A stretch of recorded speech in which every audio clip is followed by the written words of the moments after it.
नमस्कार, जोहार। स्वागत है आप सभी का संकल्प से सिद्धि कार्यक्रम में। दोस्तों, इस कार्यक्रम के माध्यम से हम आपकी मुलाकात ऐसी पर्सनालिटीज से करवाते हैं जिन्होंने अपने जीवन में एक संकल्प लिया था। उस संकल्प को पूरा करने के लिए उनके अंदर एक जुनून आया और उन्होंने उस कार्य को सिद्ध किया। दोस्तों, अक्सर हम देखते हैं कि जॉब्स की तरफ अग्रसर तो बहुत सारे युवाओं का रहना आम बात है, लेकिन जॉब्स को छोड़कर अपने लिए खुद कुछ करना और दूसरे लोगों को साथ ही साथ रोजगार देना बहुत कम देखने को मिलता है। आज इसी क्रम में हम आपकी मुलाकात करवाने जा रहे हैं मिल लाइफ के फाउंडर पंकज रॉय जी से। तो पंकज जी, बहुत बहुत स्वागत है आपका हमारे कार्यक्रम में। पंकज जी, सबसे पहले तो मैं आपसे जानना चाहूंगी कि मिल लाइफ का क्या कंसेप्ट है और ये किस यूनिक टेक्निक के ऊपर काम कर रहा है। सोनम जी, सबसे पहले तो मेरा जोहार, नमस्कार और प्रसार भारती का बहुत बहुत धन्यवाद मुझे आमंत्रित करने के लिए और मेरे स्टार्टअप पे बात करने के लिए। आप जिस सवाल को मुझे पूछ रही हैं कि मिल लाइफ जो स्टार्टअप है वो बेसिकली किस कॉन्सेप्ट पे ये डेवलप हुआ, कैसे ये काम कर रहा है।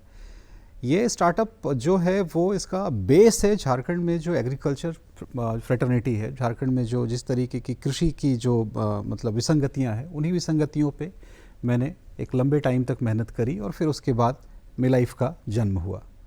मिल लाइफ एक कंपनी है जो बहुत आम भाषा में अगर समझें तो वो कृषि कार्य में हम जो अन्न उगाते हैं, जिसे हम धान या चावल बोलते हैं, हम इसी तरीके से मिलेट की खेती करते हैं किसानों के साथ मिल करके, और उसी उत्पादित मिलेट को फिर हम प्रोसेस भी करते हैं और उसकी ब्रांडिंग भी करते हैं। और अभी तक तो मतलब यही है। आपने कही कि कृषि के क्षेत्र में बहुत सारी ऐसी चीज़ें आपने देखी जिसको कि इवॉल्व करने की ज़रूरत थी। तो कौन कौन सी चीज़ें आपने देखी जहाँ कि आपको लगा कि इवॉल्व करने की ज़रूरत है इन एरियाज़ को?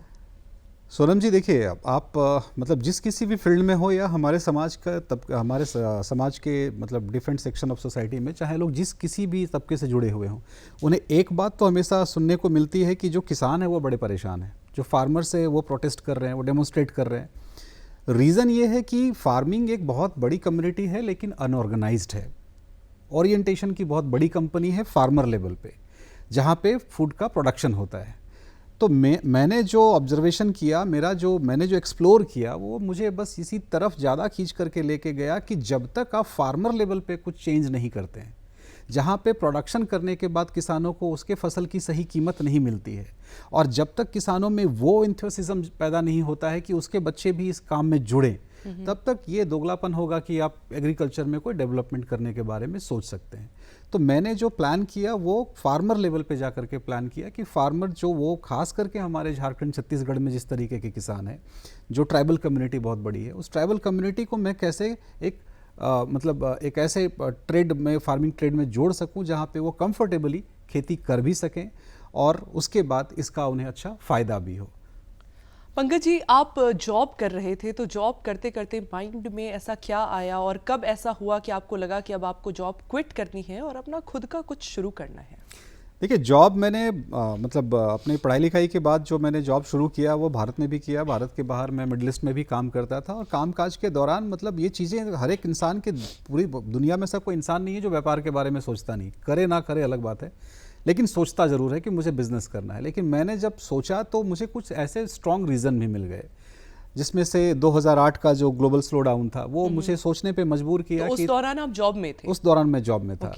और उस दौरान जिस तरीके से नौकरियां गई, मतलब जहां पे लोगों की सैलरी लाख लाख रुपए की थी और वो मतलब नेक्स्ट डे सड़क पे आ गए। 90% एम्प्लॉइज ले ऑफ कर दिए गए। 90% जो है वो ले ऑफ हो गए। और तो उस दौरान क्या आप भी ले ऑफ हुए थे? नहीं, मैं ले ऑफ तो नहीं हुआ था। तो बट आप ले ऑफ नहीं हुए, 90% एम्प्लॉइज ले ऑफ हो गए, फिर भी आपके माइंड में ऐसा क्या आया? क्या आपने ऐसा देखा? होशियार को इशारा काफी लगा कि अब रुख बदलने का समय है। होशियार को इशारा काफी होता है।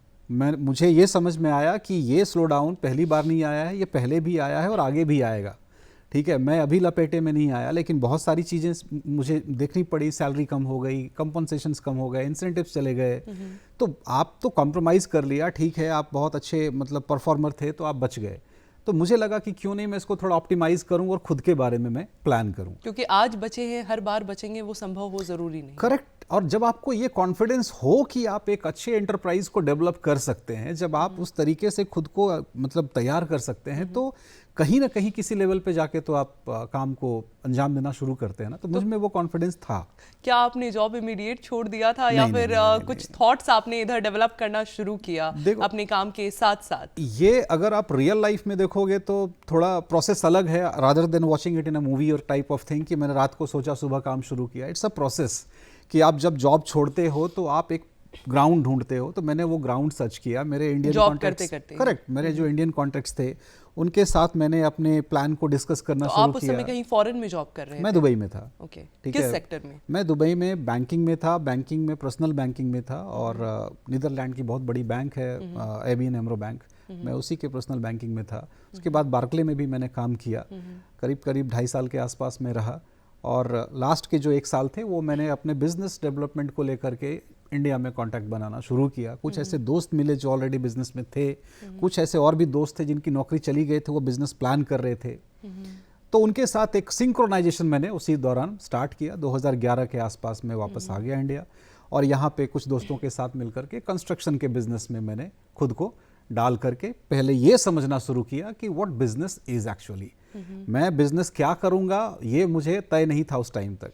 मेरे दिमाग में ये क्लैरिटी नहीं थी कि मैं किस आइडिया को इवॉल्व करूंगा, लेकिन मुझे ये पता था कि what the platform is, what are the challenges, what are the micro level management, क्या है ग्राउंड रियलिटी। तो उनको थोड़ा सा मतलब चेक एंड ट्रायल करने के लिए। तो जब आप अपना खुद का कुछ स्टार्ट करने का सोच रहे थे उस समय क्या आपको कोई आइडिया मिल चुका था कि इसी फील्ड में आपको जाना है, या सिर्फ बिजनेस को समझने के लिए आपने कंस्ट्रक्शन फील्ड में अपने दोस्तों को ज्वाइन किया? कंस्ट्रक्शन फील्ड में जो हमारा काम था वो ऑब्वियसली मेरा अपना खुद का वो होता है ना कि योर पैशन इज इन्वॉल्व्ड, वो मुझे, मेरा ऐसा नहीं था। मुझे एक ट्रायल रन देखना था, और जिसको मैंने बखूबी बहुत अच्छे से बिजनेस की बारीकियों को समझने बिजनेस की बारीकियों को समझा कि बिजनेस में किन किन चीज़ों का बहुत महत्व होता है। मैं एक छोटी सी बात बताना चाहूँगा यहाँ पे। नॉर्मली बिजनेस मैनेजमेंट में जब हम एक्सेल शीट को स्टडी करते हैं और किताबों को पढ़ते हैं तो हमें एक डिफरेंट सिनेरियो देखने को मिलता है, लेकिन मुझे बिजनेस करते हुए ये आइडिया आया कि आपके पास चार्टर्ड अकाउंटेंट का नंबर हो ना हो पता नहीं, लेकिन पिकअप वालों का नंबर होना चाहिए, पंचर बनाने वालों का नंबर आपके पास होना चाहिए, 10-20 जगह ऐसे कुछ ग्राउंड लेवल के लोग होने चाहिए जो आपको इमीडिएट हेल्प कर सकें, ट्रांसपोर्टर्स के नंबर्स आपके पास होने चाहिए, कारपेंटर के नंबर आपके पास होने चाहिए, टेक्नीशियंस के नंबर होने चाहिए, जो कि बहुत ही यहाँ पे स्क्रैच लेवल का मैन पावर है।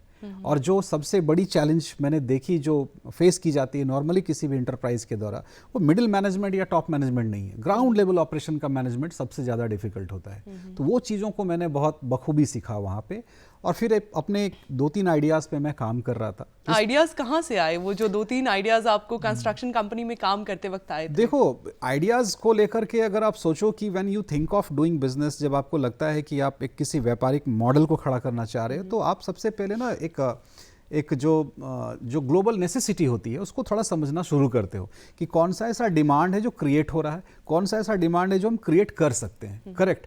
फिर आप देखते हो कि आप कहाँ मैच कर रहे हो। ठीक है, डिमांड तो एआई का भी आ रहा है, तो उसमें मैं खुद को जाकर के मतलब सिंक्रोनाइज कराऊं तो हो नहीं सकता, मैं सॉफ्टवेयर का बंदा नहीं हूं। तो मुझे अपने सेट ऑफ स्किल्स के हिसाब से आइडियाज को भी चूज करना था।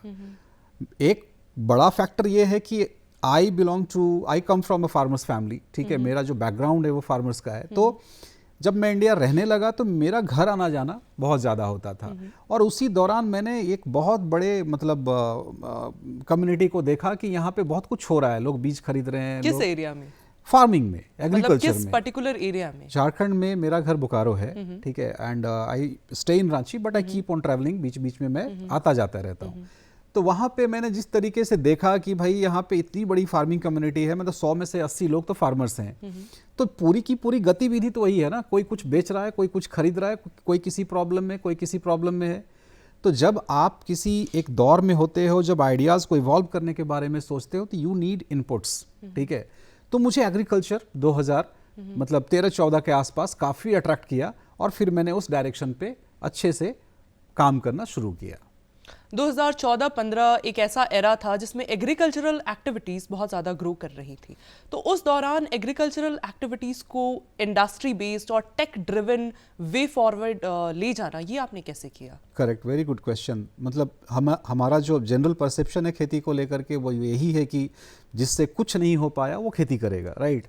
जबकि खेती इतनी बड़ी इंडस्ट्री है जहाँ पे वो करीब 60 to 65% कम्युनिटी इंगेज है उसी में। अब अगर आप वहाँ पे सोचते हो कि कि एक्सपर्ट्स या कॉम्पिटेंट लोग नहीं आएंगे तो वो इंडस्ट्री इवॉल्व कैसे होगी। तो 2013-14 के आसपास थोड़ा सा इवोल्यूशन स्टार्ट हुआ, जहाँ पे पढ़े लिखे लड़के मैनेजमेंट बैकग्राउंड से, इंजीनियरिंग बैकग्राउंड से, वो सारे इस पर्टिकुलर सेक्टर में उन्होंने काम करना शुरू किया और मतलब बहुत सारी स्टोरीज भी डेवलप होने लग गई। महाराष्ट्र में सह्याद्री जो एफपीओ है उनकी स्टोरीज डेवलप हो रही थी।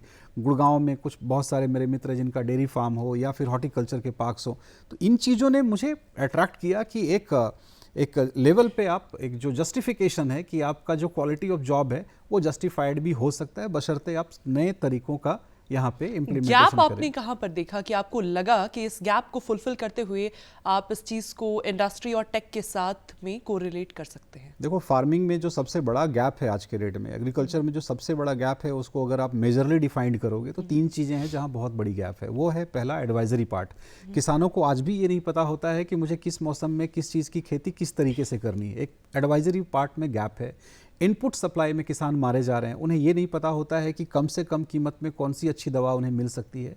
और एक ऐसा पार्ट है जहाँ पे किसानों को लेकर के आप खबरें भी बनाती होंगी, देखती भी होंगी, जहाँ पे किसान उपजा तो लेता है लेकिन जब बेचने की बारी आती है तब उसको सही प्राइस नहीं मिल पाते। एक बात और मैं यहाँ पे ऐड करना चाहूँगा, मार्केट से लिंक नहीं हो पाते हैं। बिल्कुल, मार्केट लिंकेज को लेकर के मतलब 5 सेकंड की ये बात है कि दुनिया में एकमात्र एग्रीकल्चर एक ऐसा सेक्टर है जहाँ पे आपको पनिशमेंट मिलता है बहुत अच्छा काम करने का।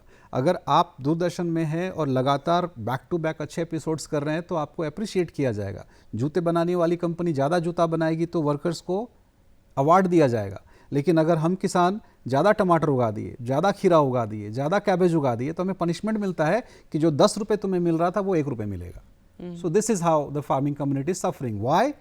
Because when your production is ready, जब आपका उत्पाद तैयार हो गया तो उत्पाद तैयार होने के बाद एक सप्लाई चेन मैनेजमेंट काम करता है, एक स्टोरेज फैसिलिटी काम करती है, तो वो किसानों के लेवल पे नहीं है। वो बहुत बड़ा गैप है जिन चीज़ों को मैंने आइडेंटिफाई किया और मुझे ऐसा लगा कि ये तो पॉसिबल नहीं कि इनको चेंज किया जा सकता है तुरंत, मिटिगेट किया जा सकता है तुरंत, लेकिन लोगों को इस पे आकर के अब काम करना शुरू करना चाहिए।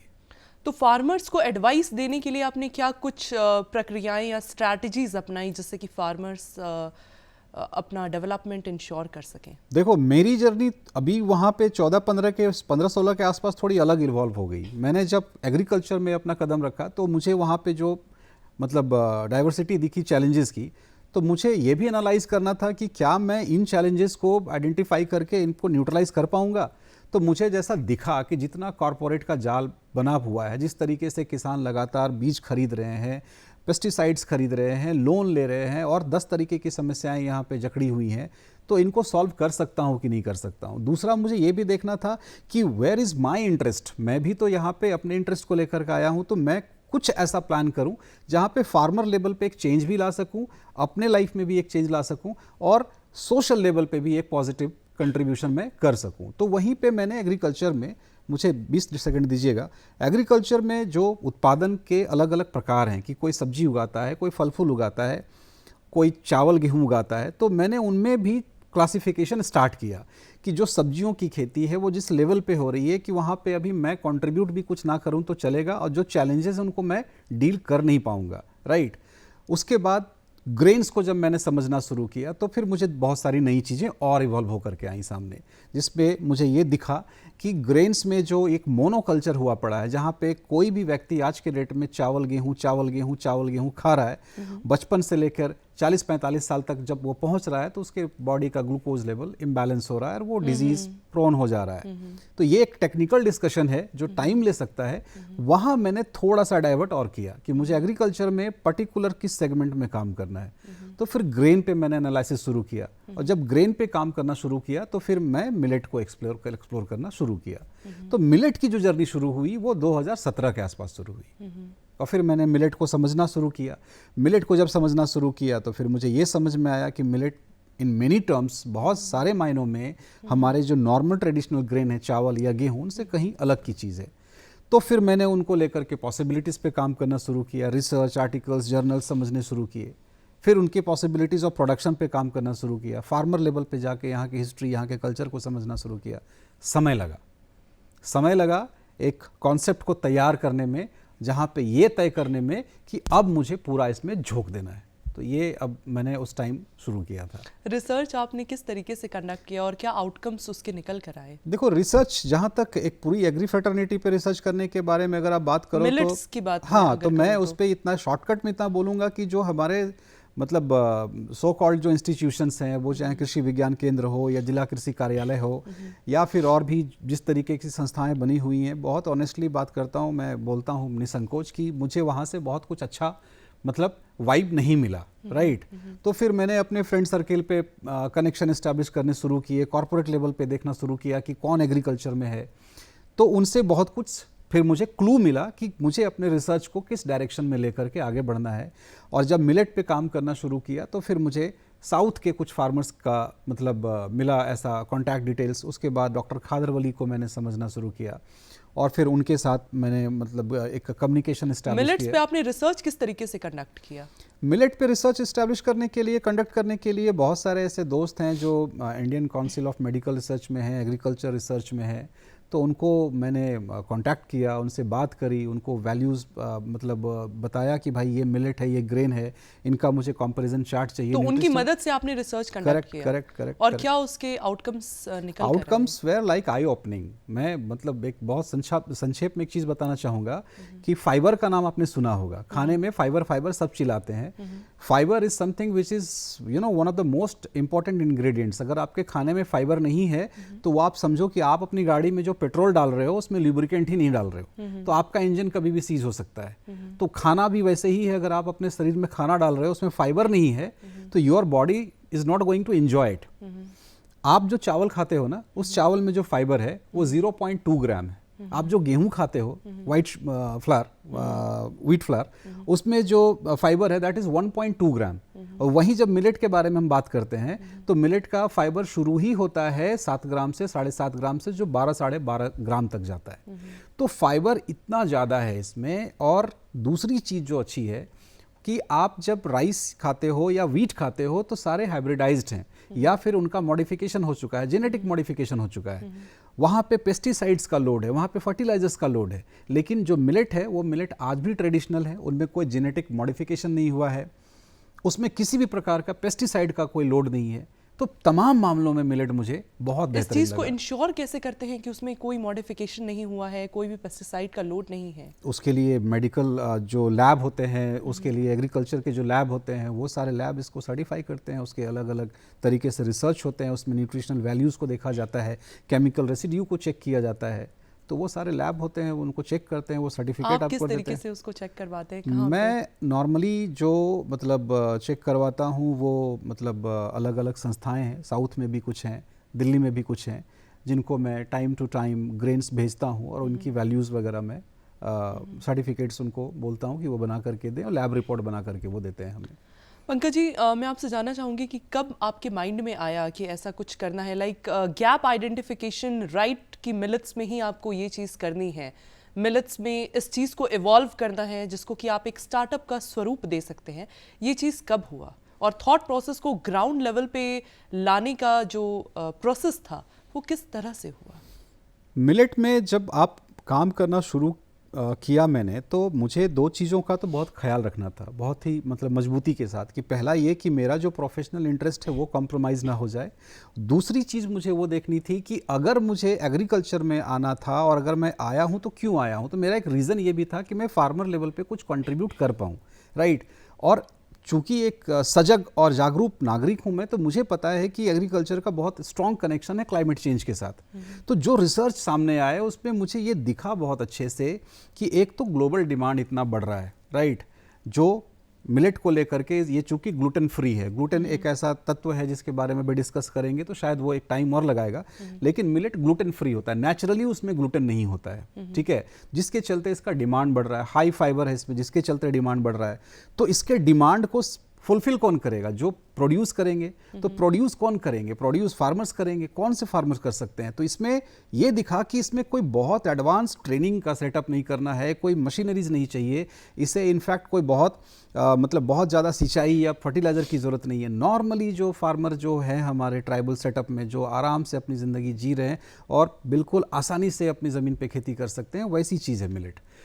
तीसरी चीज़ जो मुझे इसमें नज़र आई कि इस पूरे खेती के कार्यक्रम के दौरान, पूरे प्रोसेसिंग के दौरान कहीं पे भी किसी भी प्रकार का मैं कोई केमिकल यूज़ नहीं करता। तो आई कैन मेक श्योर कि मैं क्लाइमेट चेंज में एक पॉजिटिव कंट्रीब्यूशन भी कर रहा हूँ। तो इन चीज़ों ने मुझे बहुत स्ट्रॉन्ग मतलब कॉन्फिडेंस दिया। मिलेट्स के प्रोडक्शन को ट्राइबल लोगों से करवाना और साथ ही साथ उसको टेक ड्रिवन अप्रोच में लेकर जाना, ये आपने कैसे किया? देखिए, मतलब जहाँ तक अगर मैं बात करूँ कि मिलेट के प्रोडक्शन के बारे में बात करते हैं, तो मिलेट के प्रोडक्शन में सो कॉल्ड किसी भी टेक्नोलॉजी की कोई ज़रूरत नहीं पड़ती है। हाँ, खेती के अलग अलग दूसरे जो आयाम है, जहाँ पे आप सब्जियों के उत्पादन करते हो या फलों का उत्पादन करते हो, तो वहाँ पे तकनीक की बहुत ज़रूरत पड़ती थी, जो मैंने किया भी इनिशियल डेज में, ठीक है। लेकिन जब मिलेट पे आया तो मुझे मिलेट में प्रोडक्शन लेवल पे टेक्नोलॉजी की ज़रूरत नहीं पड़ी। हाँ, प्रोसेसिंग लेवल पे टेक्नोलॉजी की ज़रूरत पड़ी, और प्रोसेसिंग के लिए मैंने अलग अलग जो प्रोसेसिंग हाउसेस हैं, साउथ में है, छत्तीसगढ़ में है, MP है, उनके साथ मैंने टाई अप किया। चूँकि मेरे लिए डे वन ये इस्टेब्लिश करना कि मैं मशीनरीज लगाऊं करोड़ों रुपए की, वो भी एक प्रोफेशनल तरीके से सही डिसीजन नहीं होता। तो मैंने उन सभी के साथ एक पार्टनरशिप किया, और यहाँ से प्रोड्यूस करवाने के बाद सारे ग्रेन्स को ट्रांसपोर्ट करके लेके जाना, फिर उनको प्रोसेस करवा करके वैल्यू एडेड प्रोडक्ट बनवाना, और उसके बाद उस वैल्यू एडेड प्रोडक्ट से जो प्रॉफिट मुझे मिलता है, जो उसकी प्राइस मुझे समझ में आ रही है, उसको मैक्सिमाइज करके फार्मर लेवल तक लेकर के जाना। तो दिस इज नाउ हैपनिंग, ये हो रहा है अब। तीन जो आपने शॉर्टकमिंग्स बताई थी इस एग्रीकल्चरल फील्ड में, एक फार्मर्स एडवाइस, एक इनपुट सप्लाई या सप्लाई चेन मैनेजमेंट, और तीसरा market linkage of agricultural produce, इन तीनों के लिए आपने क्या समाधान ढूंढा अपनी स्टार्टअप के माध्यम से? देखिए, मैं पर्टिकुलरली जिस पर्टिकुलर सेक्टर पे काम कर रहा हूँ एग्रीकल्चर में, वो मेरा डोमेन है मिलेट, ठीक है। तो मिलेट में तो हम प्रोडक्शन लेवल पे उस स्टेज में है जहाँ पे प्रोडक्शन के बाद supply is not the challenge, ठीक है। अभी जितना भी प्रोडक्शन होगा, मतलब supply is like 20 to 30% of the requirement. जो रिक्वायरमेंट है उसका 30-40% ही हम उत्पादन कर रहे हैं। एडवाइजरी लेवल पे मिलेट में भी कोई प्रॉब्लम मुझे समझ में नहीं आती, लेकिन किसान सिर्फ मिलेट की खेती नहीं करते हैं, किसान सब्जियां भी उगाते हैं, किसान और भी फसलों की खेती करते हैं। वहाँ पे मुझे ऐसा लगता है कि मतलब फार्मर लेवल पे कोई सॉल्यूशन नहीं हो सकता, ना किसी इंस्टीट्यूशन लेवल पे कोई सॉल्यूशन मिल सकता है। यहाँ पे सरकार के स्तर पे एक मजबूत इच्छा शक्ति चाहिए, जहाँ पे उन्हें ये समझना होगा कि खेती का मतलब सिर्फ प्रोडक्शन नहीं होता है। Production is the not the entire story, production वो पार्ट ऑफ स्टोरी है। आप प्रोडक्शन के बाद जब पोस्ट हार्वेस्ट जर्नी स्टार्ट होती है किसी भी एग्री प्रोड्यूस का, वहाँ पे सरकार को समझना होगा कि हम किस तरीके से इंफ्रास्ट्रक्चर और टेक्नोलॉजी को ज़्यादा इवॉल्व करें। वो सप्लाई चेन मैनेजमेंट हो, वो स्टोरेज की बात हो, वो किसानों को क्रॉप इंश्योरेंस की बात हो। अगर हम बात करें मिल लाइफ की, तो मिल लाइफ कैसे फार्मर्स की मदद कर रहा है? लेट्स से मिलेट्स की ही अगर हम बात करें, तो उसके लिए मार्केट लिंकेज उनको प्रोवाइड करने के लिए कि उनको एक प्रॉपर मार्केट प्लेस मिल सके, प्रॉपर उनको वैल्यू मिल सके, उनका एक्सप्लॉयटेशन नहीं हो, किस प्रकार से आप ये इंश्योर कर पा रहे हैं? करेक्ट। तो इस पे आपको मैं सबसे पहले तो एक चीज़ बड़े बहुत ही खुशी के साथ बताना चाहूँगा कि मिलेट को लेकर के अगर हम बात करें फार्मर लेवल पे, अगर आप 1 एकड़ में धान की खेती करते हो और उसके बाद जो धान आप उपजाते हो वो करीब करीब मान के चलो कि 2000 से 2500 kg के आसपास आपका उत्पादन होता है एवरेज, ठीक है। जिसकी कीमत आज के रेट में जो आपको झारखंड में मिलती है, वो सरकार की भी कीमत अगर हम ले लें तो 22-24 रुपए की है, जो सरकार खरीद नहीं रही किसानों से। बिचौलिए खरीदते हैं, बिचौलिए 17 रुपये 18 रुपये खरीदते हैं। लेट सपोज 20 रुपये भी मान लो आपने, और 25 क्विंटल की आपने खेती करी है, तो आपको 50,000 रुपये का रेवेन्यू मिला, ठीक है, धान की खेती करने पर। अब धान की खेती करने पर क्या क्या ज़रूरतें हैं उनको भी समझना ज़रूरी है कि धान की खेती आप कर रहे हो तो पर केजी धान के प्रोडक्शन में आपको 15 से 20 हज़ार लीटर पानी की ज़रूरत है, पहली बात। दूसरी बात, पेस्टिसाइड्स आपको चाहिए, आपको वहाँ पे फर्टिलाइजर्स चाहिए, आपको वीड मैनेजमेंट जो करना पड़ता है वो करना पड़ता है। तीसरा, आपका मेन लैंड होना चाहिए, बहुत उपजाऊ ज़मीन होनी चाहिए, तब आप धान की खेती कर पाते हो, ठीक है। तो जब हम प्रोडक्शन कॉस्ट को निकाल देते हैं 50,000 रुपये में, तो आपके हाथ में मुझे लगता है कि करीब करीब वही 10-15 हज़ार रुपये के आसपास ही बचता है, और ना के बराबर बचता है। तो ये आप धान की खेती में आप समझ लो कि कहानी है। वहीं पे जब अगर मिलेट की खेती आप करते हो, तो मिलेट की खेती में ना आपको हाइब्रिड सीड चाहिए, मिलेट की खेती में ना पेस्टिसाइड्स चाहिए, ना फर्टिलाइजर चाहिए, और कीमत कितनी मिलती है? 60 रुपये, 70 रुपये, 80 रुपये। कितने लोग फिलहाल डायरेक्टली या इनडायरेक्टली आपके स्टार्टअप के माध्यम से एक आय अर्जित कर पा रहे हैं? अभी मेरे साथ डायरेक्टली जितने किसान जुड़े हुए हैं, उन किसानों की संख्या मिलेट फार्मिंग में पर्टिकुलरली झारखंड में करीब करीब 25,000 के आसपास है, जो रागी की खेती कर रहे हैं। रागी के बाद अब वो पॉजिटिव मिलेट्स की भी खेती कर रहे हैं और मेरा लक्ष्य है कि 2025 में मैं करीब करीब 1 लाख किसानों को मिलेट की खेती से जोड़ूंगा। जो भी लोग आपके साथ डायरेक्टली या इनडायरेक्टली जुड़े हुए हैं एम्प्लॉयमेंट के लिए, उनके साथ आपका रेवेन्यू शेयरिंग मॉडल किस तरह से हो पा रहा है? किसानों के लेवल पे तो मतलब उनका जो क्रॉप होता है, जो प्रोडक्शन होता है, वो जब हम खरीदते हैं तो उन्हें तो देन एंड देयर हम पेमेंट करते हैं। उसके बाद हम अभी इवॉल्व कर रहे हैं, प्लान भी कर रहे हैं कि हम अपने प्रॉफिट का एक सर्टेन परसेंटेज भी प्रोड्यूसर्स को देंगे।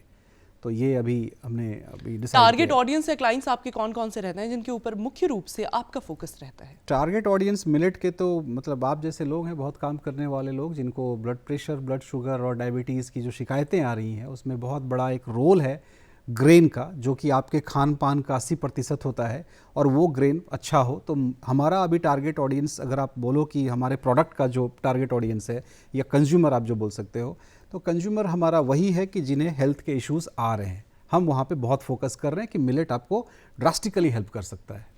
एक आम इंसान या कोई भी न्यू एज का पर्सन अगर एग्रीप्रेन्योर बनने की तरफ कदम बढ़ा रहा है या एग्रीकल्चरल स्टार्टअप ओपन करने के लिए कोई स्टेप्स फॉरवर्ड लेना चाहता है, तो उसके लिए आपके क्या संदेश रहेंगे, क्या डूज एंड डोंट्स होने चाहिए?